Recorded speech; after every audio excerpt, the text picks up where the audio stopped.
আমার জীবনের সেই অভিশপ্ত 11ই জুন 2018 সেই অভিশপ্ত সাঁতরাগাছি স্টেশনে আছি। যারা আমার জীবনের ইতিহাস জানে তারা জানে কেন অভিশপ্ত। হয়তো সব থেকে অভিশপ্ততম দিন এই স্টেশনটা, সব থেকে ডেঞ্জার স্টেশন আমার জীবনে, সাঁতরাগাছি। আমি এখান থেকে লোকালের টিকিট কাটবো, ঠিক আছে।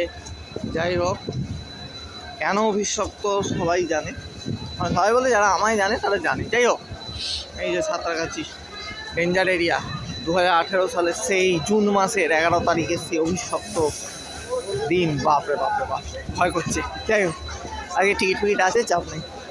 এবং আমার আজকে সব থেকে বড়ো ব্যাপার, বিকলাঙ্গ কামড়ায় উঠিনি। যাই হোক, ঠিক আছে। আমি এখন টিকিট কেটে লোকাল ধরে হাওড়া স্টেশন, হাওড়া থেকে আবার লোকাল চেঞ্জ করতে হবে। এগুলো ব্যাপার। এই সাঁতরাগাছি স্টেশন, আর দেখিয়ে কী হবে ডেঞ্জার স্টেশন।